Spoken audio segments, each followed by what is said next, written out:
오늘 영상은 우리 집 통신비를 지켜줄 골키퍼 인터넷 끝판왕과 함께합니다. 1월 1일 새해가 되면서 겨울 이적 시장이 시작을 했고요. 이적 시장이 시작하자마자 정말 충격적인 소식들이 들려오고 있는데 가장 충격적인 소식은 다니 올모가 바르셀로나에서 더 이상 뛸 수 없을지도 모른다는 이야기입니다. 어떤 이야기냐면 라리가가 공식적인 성명서를 통해서 12월 31일 현재 바르셀로나가 라리가의 셀러리캡 규정을 충족하지 못해서 1월 2일부터 어떤 선수도 등록할 수 없는 상태입니다. 그리고 다니 올모가 1월 1일부터 다시금 등록을 받아야 되는 선수였어요. 그런데 다니 올모가 등록을 할 수가 없는 상태가 되는 거죠. 이게 어떻게 된 일이냐면 사실 선수를 등록할 때 여름 이적 시장에 등록을 해 놓은 다음에 한 시즌 동안 등록이 되어 있는 거잖아요. 그런데 다니 올모만 라리가에서 12월 31일까지 다시금 선수 등록을 해야 되는 상황이었거든요. 왜 그러냐면 디 애슬레틱의 기사를 보면 다니 올모가 바르셀로나에서 1월에 FA 신분, 자유계약 신분으로 떠날 수도 있는 상황이다 라는 기사를 12월 17일에 올렸거든요. 이 기사를 읽어보면요, 다니 올모가 이미 여름에 6천만 유로, 그러니까 하나로 따지면 918억 정도의 바르셀로나로 영입이 됐어요. 그런데 이제 문제가 어떤 거였냐면 라리가가 셀러리캡 규정이 있기 때문에 다니 올모가 등록이 되느냐 되지 못하느냐가 지난 여름부터 가장 큰 이슈였습니다. 그러니까 셀러리캡 규정이라는 것은 어떤 거냐면 라리가가 가지고 있는 FFP 규정인 거예요. 어떤 거냐? 라리가가 각 구단이 창출하는 수익과 부채 및 손실에 따라서 팀이 운영이 될 수 있을 만한 셀러리캡, 그러니까 급여 한도를 라리가에서 정해줍니다. 그러니까 이제 아무래도 각 구단들이 너무 방만하게 구단을 운영하면서 수입은 적은데 지출은 많으면 그러면 구단 운영이 안 되기 때문에 리그의 전체적인 재정 건전성을 위해서 라리가가 이렇게 각 팀의 재정을 검토한 이후에 한 시즌에 사용할 수 있는 급여를 정해줘요. 그런데 바르셀로나는 오랫동안 급여 한도를 초과해서 운영이 되어 왔고요. 그래서 이제 바르셀로나가 더용을 판매할 예정이다 이런 얘기가 나오는 게, 더용을 판매하게 되면 아무래도 더용의 이적료도 발생을 하고요.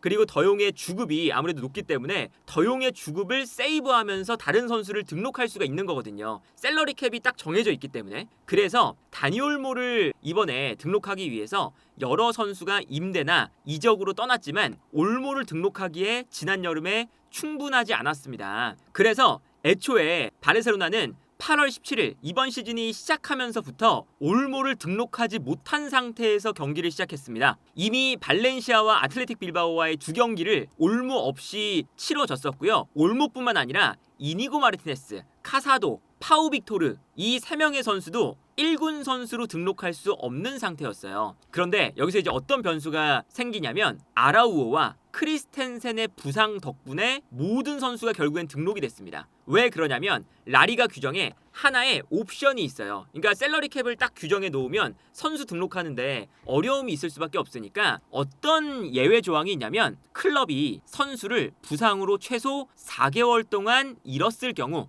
그러니까 장기 부상을 당했을 경우 라리가 규칙에 따라서 클럽은 해당 선수의 급여의 80% 정도를 셀러리 캡에서 더 지출할 수 있는 예외 조항을 얻게 됩니다. 그러니까 셀러리 캡이 만약에 10이라고 했는데 우리가 10만큼을 이미 쓰고 있었어요. 근데 한 선수가 너무 큰 장기 부상을 당해서 우리가 영입이 급하게 필요한 상황, 어쩔 수 없는 그런 상황에서는 셀러리 캡이 만약에 전체가 10이라면 이 10에서 부상당한 선수의 연봉 80%를 더해준다는 거죠. 그래서 아라우오가 5개월 동안 결장을 했고요. 아라우오의 이 부상 때문에 아라우오의 급여의 80%를 이니고 마르티네스와 카사도, 파우 토레스의 급여로 바꾸면서 등록을 할 수가 있게 됐습니다. 그런데 올모는 여전히 해결이 안 됐잖아요. 그래서 올모 같은 경우에는 어떤 상황이었냐? 이적 시장 마감일, 선수 등록 마감일 3일 전인 8월 27일에 이게 해결이 됐는데 크리스텐센이 아킬레스건 부상을 당하면서 4개월 동안 복귀할 수 없을 것으로 이미 진단서가 나온 거예요. 그래서 라리가의 예외 조항에 또 승인을 받았습니다. 하지만 여기서 문제는 뭐냐? 크리스텐센의 연봉의 80%는 올모의 연봉을 충족할 수가 없었습니다. 그러니까 이 선수가 장기 부상을 당했지만 이 선수의 80%만 쓸 수가 있는데 올모의 연봉이 크리스텐센의 연봉 80%보다 더 초과가 되는 금액이었다는 거죠.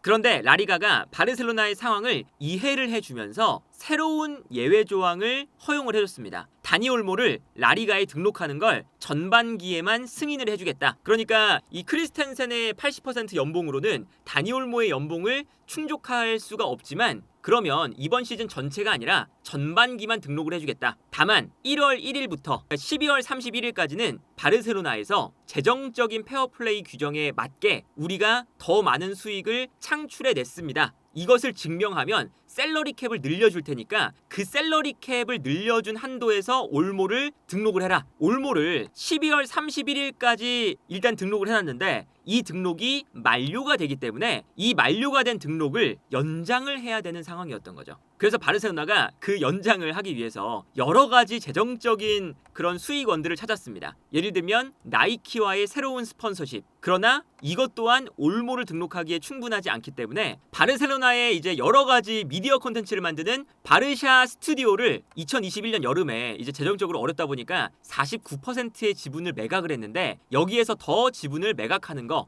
혹은 뭐 몇 주 동안 리모델링을 완료한 캄누에서 VIP 박스를 판매를 하게 되는데 이 VIP 박스를 판매해서 이 금액을 수익원으로 확보를 해서 다니 올모의 급여를 우리가 채울 수 있다는 걸 증명을 하는 거죠. 그런데 여기서 문제는 뭐냐면 라리가는 이러한 바르셀로나의 수익원 창출들에 대해서 확인하고 승인해야 되는 시간이 있습니다. 하지만 바르셀로나가 이런 수익원 창출에 대한 진전을 빠르게 이루는 데 실패를 했고요. 시간이 많이 남지 않았습니다. 그래서 만약에 다니 올모를 12월 31일까지 우리가 이제 재정적으로 수익원을 더 많이 창출을 했고 반년 동안 그래서 셀러리 캡을 더 늘려달라 이 라리가의 기준에 충족을 하지 만약에 못한다면 올모를 등록을 못하는 거잖아요. 그래서 애초에 올모를 영입할 때부터 올모의 계약서에 어떤 조항이 있었냐, 만약에 1월에 등록이 안 된다면 FA로 자유계약으로 올모를 풀어주는 조항이 계약서에 포함되어 있다라는 이야기가 많이 나왔었습니다. 그러니까 올모를 등록을 못하면 올모가 900억 이상의 금액으로 영입을 했지만 그건 이제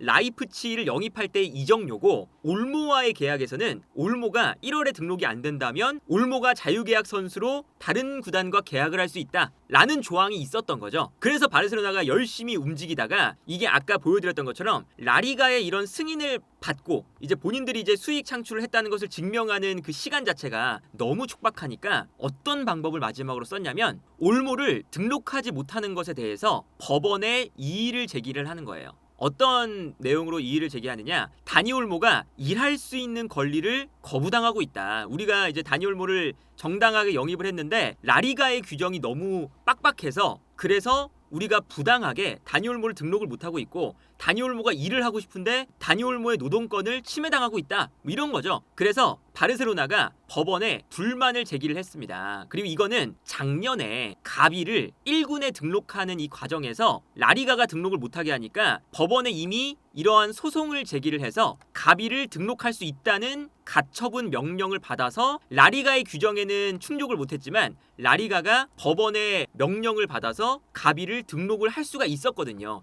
그래서 이러한 사례처럼 똑같이 올모를 등록을 하기 위해서 법원에 다니 올모를 등록해 달라는 이의를 제기를 한 거죠. 그런데 여기서 이제 문제는 뭐냐면 지난해에는 가비의 등록을 법원이 승인을 해줬지만 올모는 12월 30일에 1심 최종 판결이 12월 27일이었어요. 그런데 1심에서 이미 올모의 등록을 거부당했고요. 법원도 라리가의 손을 들어줬고 12월 27일에도 다니 올모에 대한 바르셀로나의 주장을 기각을 했습니다. 그래서 결국에는 다니 올모가 1월 1일부터 재정적인 승인을 라리가에서 받지 않으면 뛸 수가 없다라는 게 이미 나와버렸어요. 시간이 부족하고 바르셀로나가 더 이상 수익원 창출을 31일까지 못하니까 라리가에서 바르셀로나가 우리의 셀러리캡 규정을 통과할 수 있을 만한 재정적인 대안을 결국 제시를 못했습니다. 라고 발표가 나버린 거죠. 이게 다니 올모가 계약서 상으로는 자유계약으로 떠날 수 있는 상황이 된 것으로 보여요. 여러 매체에서 다니 올모의 계약에 대해서 이야기를 했거든요. 그리고 다니 올모 쪽에서도 이 계약 조건에 대해서 확인을 해주지 않고 있어요. 그런데 여기서 이제 문제는 뭐냐면 다니 올모가 자유계약으로 떠날 수 있다는 건 다니 올모의 의지잖아요. 다니 올모가 나는 바르셀로나에서 계속 뛰고 싶어 하면은 그냥 뛰는 거거든요. 계약 기간이 이미 있으니까. 그런데 다니 올모의 마음이 바르셀로나를 향하고 있다. 어떤 거냐면 다니 올모의 에이전트가 다니 올모가 등록이 안 되자마자 1월 1일에 어떤 얘기를 했냐면요. 다니 올모는 결정을 했습니다. 자유계약으로 팀을 떠나는 게 아니라 바르셀로나에 머무르고 싶어 합니다. 왜냐하면 바르셀로나에서 뛰고 싶어 하기 때문입니다. 다른 옵션을 고려하지 않고 있고 그냥 올모가 바르셀로나에서 뛰는 것을 원하고 있습니다. 그러니까 다니 올모가 라마시아 출신이에요. 그러다 보니까 바르셀로나에서 뛰고 싶은 열망도 굉장히 강하다는 것으로 알려져 있고 그러다 보니까 본인이 자유계약으로 이제 떠날 수 있는 상태임에도 불구하고 나는 바르셀로나에 남고 싶다 라고 한 거거든요. 그러면 이제 여기서 흘러갈 수 있는 시나리오가 두 가지가 있습니다. 첫 번째는 이제 바르셀로나가 어떻게든 라리가와 뭔가 협상을 잘하고 라리가도 바르셀로나의 상황을 어느 정도 유예 기간을 줘서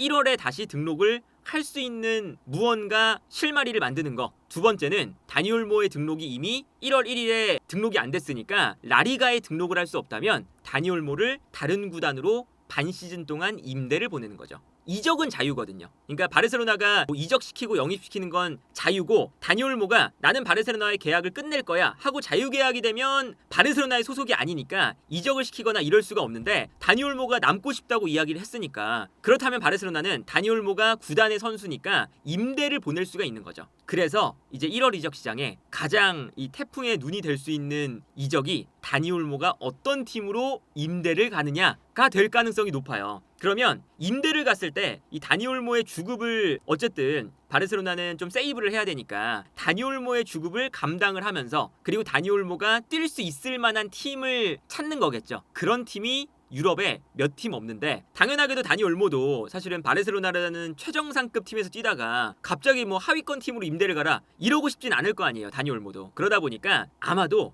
이제 몇몇 팀이 있는데 다니 올모가 지금 당장 반 시즌이라도 필요한 팀들. 첫 번째는 프리미어리그의 맨시티가 아마 필요하지 않을까. 이건 이제 예측을 이제 할 수밖에 없는 건데 지금 맨시티가 공격적으로 굉장히 문제를 겪고 있거든요. 왜 그러냐면 데브라이너가 이제는 나이가 좀 들었기 때문에 경기에 매번 나올 수가 없어요. 체력적으로도 좀 부족해요. 영향력도 좀 떨어졌죠. 그래서 그 역할을 맨시티가 이번 시즌에 포든에게 맡기고 싶었습니다. 그런데 포든이 이번 시즌에 컨디션이 매우 안 좋아요. 그러다 보니까 포든이 경기를 풀어주지 못하면서 홀란드에게도 찬스가 많이 만들어지지 못하고 그러면서 지금 문제가 발생을 하고 있는 거잖아요. 데브라이너가 경기에 매번 나올 수가 없고 그리고 이제는 선발로 나오는 횟수보다 벤치에서 출발을 해서 경기의 분위기를 바꾸는 한 60분, 70분 대 나올 때가 많거든요. 사실 본인도 어느 정도 그런 역할을 이제는 인정을 하고 있죠. 그런 상황에서 포든이 지금 잘 해주지 못하고 있으니까 요 자리에 올모를 영입할 수 있는 상황이 발생할 수가 있습니다. 그러니까 맨시티가 밀집 수비를 상대할 때 어떤 형태가 되냐면 미드필더 라인에 코바치치가 있고요. 베르나르도 실바가 올라와서 포든과 함께 두 명의 공격형 미드필더가 배치되는 형태가 되죠. 그리고 상황에 따라서는 리코 루이스가 올라와서 가운데로 포든, 베르나르도 실바, 리코 루이스 이런 식으로 3백에 기반한 공격 라인에 밀집 수비 사이에 3명이 들어가 있는 형태가 되거든요. 그런데 베르나르도 실바가 약간 기동력이 좀 떨어져 있고요. 포드는 이번 시즌에 폼이 많이 떨어졌기 때문에 지난 시즌만큼의 창의성을 발휘해주지 못하고 있고 리코 루이스는 이제 리코 루이스의 특징 자체가 본인이 주가 돼서 플레이메이킹이나 찬스 메이킹을 하는 그런 주인공의 역할보다는 약간 보조적인 역할을 되게 잘해요. 주변에서 경기의 흐름이 이어지도록 볼을 받아서 연결을 해준다거나 예를 들면 지난 시즌을 기준으로 뭐 포든이 정말 큰 영향력을 발휘하고 있을 때 수비가 포든에게 쏠리면 좋은 공간을 찾아 들어간다거나 뭐 이런 역할들을 잘하거든요. 그러다 보니까 주인공이 돼서 키플레이어가 키패스를 공급해주는 이런 역할을 또 맡기에는 좀 무리가 있고요. 그러면 요 이제 라인 사이에서 뛸 수 있는 역할로 올모를 반년 동안 임대를 한다. 라는 게 어느 정도 가능한 시나리오가 되는 거죠. 지금 맨시티가 실제로 공격에 좀 어려움을 겪고 있고 물론 뭐 수비형 미드필더 자리도 문제지만 이제 어떤 수치가 있냐면 득점을 보면요. 홀란드가 14골을 넣었어요. 그런데 리그에서 두 번째로 득점이 많은 선수가 그바르디올입니다. 그 다음에 수비형 미드필더인 코바치치예요. 그리고 이제 2선 라인에 있어야 되는 실바 2골, 도쿠 2골, 데브라이너 2골, 그리고 그 다음이 스톤스입니다. 리코 루이스 1골. 근데 리코 루이스도 오른쪽 풀백이고요. 사비뉴 1골, 포든 1골. 그러니까 홀란드 주변에 득점력이 너무나도 낮아요. 그러니까 공격 포인트 생산력이 낮죠. 그리고 어시스트도 실바가 4개, 사비뉴가 4개, 도쿠가 3개. 그리고 마테우스 누네스가 이제 선발로 나오진 못하지만 종종 나올 때 3개 이렇게 도움을 만들어주는 것도 지금 수치가 매우 적습니다. 어쨌든 이 홀란드는 사실은 경기를 보면 홀란의 폼도 약간 떨어져 있지만 홀란이 득점을 할 수 있게끔 주변에서 도움을 줘야 되고요. 예를 들면 지난 시즌 포든이나 지지난 시즌 데브라이너처럼. 그리고 홀란드만 득점을 하는 게 아니라 주변에서 어느 정도 득점이 나와야 그래야 홀란드에게만 수비가 쏠리지 않고 주변 선수들에게 약간 압박이 분산이 되면서 홀란드에게 또 결정적인 찬스가 더 나는 거거든요. 그리고 홀란드에게 수비가 쏠려 있으면 다른 선수가 득점을 할 수가 있고요. 그래서 다니 올모의 창의성에 더해서 이렇게 공격 포인트까지 기록해 줄 수 있는 선수면 과거의 데브라이너의 역할, 지난 시즌의 포든의 역할, 이 공격 포인트를 창출해주는 홀란드를 도와줄 수 있는 이 역할을 아마 다니 올모는 잘해줄 수 있는 선수다. 그리고 뭐 감독도 과르디올라 감독이니까 다니 올모 입장에서도 충분히 매력적인 선택지일 수도 있고요. 그리고 두 번째 선택지는 바이에른 뮌헨이죠. 바이에른 뮌헨이 이제 해리 케인과 무시알라 이 2명의 선수, 그리고 올리세도 이제 잘하고 있긴 하지만 올리세도 공격 포인트를 그렇게 많이 올리진 못하고 있어요. 그러다 보니까 어떤 형태냐면 바이에른 뮌헨은 라이머와 알폰소 데이비스가 약간 가운데로 좀 들어가 주죠. 그리고 이제 올리세가 들어갈 때는 라이머가 좀 올라와 주는 요런 형태를 좀 취할 때가 많은데, 여기서 특히나 이 왼쪽 라인이 문제예요. 그나브리, 코망, 사네 요 왼쪽 라인에 있는 선수들이 골을 너무나도 못 만들어냅니다. 뭐 도움이라던가 득점 둘 다 마찬가지거든요. 그래서 지난달에는 한 달가량 어떤 일이 있었냐, 케인과 무시알라는 득점을 하는데 측면 공격수들이 득점을 못하는 거예요. 올리세, 사네, 그나브리, 코망 그리고 마티아스 텔 이 5명의 선수가 한 달 동안 득점이 없었습니다. 그래서 측면 공격수들이 너무 공격 포인트를 못 만든다 이런 얘기가 나왔었죠. 그래서 올모가 기본적으로 라이프치히에서 지난 시즌까지 뛰었기 때문에 분데스리가에도 익숙하고요. 그렇다면 다니 올모가 바이에른 뮌헨으로 반 시즌 임대를 가서 바이에른 뮌헨 입장에서도 지금 공격 라인, 특히나 측면 공격 자원에 대한 부재를 겪고 있으니까 이 위치에 대한 영입설이 지금 나오고 있거든요. 뭐 예를 들면 도르트문트의 마이노 기튼스, 니코 윌리엄스 이런 선수들의 이름들이 나오고 있어요. 당장 1월에도 영입할 수 있다면 영입을 하겠다. 이제 기사들이 나오고 있어서 지금 현재 분데스리가 기록을 봐도 해리 케인 14골, 무시알라 9골, 그리고 올리세 5골. 그 다음부터는 이제 약간 득점력이 많이 급감을 해요. 사네 3골, 코망 3골, 그리고 우파메카노 2골, 그나브리 2골 뭐 이렇거든요. 근데 이 사네의 득점도 쐐기골. 이제 아무래도 사네가 스피드가 좀 있다 보니까 요럴 때 이제 사네가 득점을 할 때가 많고요. 그리고 어시스트도 해리 케인과 올리세 7개, 그리고 키미 4개. 이제 요런 순인데 무시알라 3개.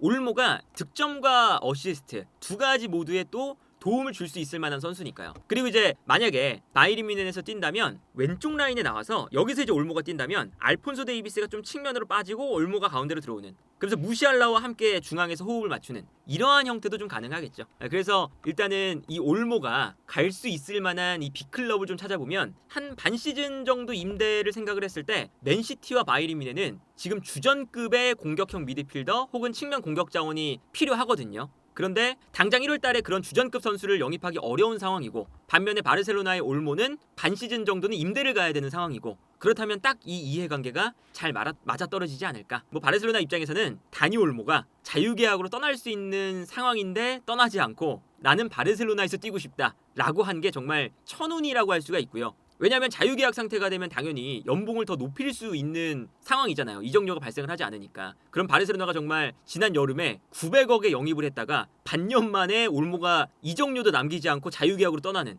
이런 최악의 상황을 맞이할 수 있었는데, 정말 이 올모라는 충성도 높은 선수가 바르셀로나에 있다는 게 정말 다행이지 않을까 싶습니다. 그리고 이번 겨울 이적 시장에 올모가 어떤 팀을 찾을지도 아마 가장 큰 이적 시장의 관심거리가 아닐까 하네요.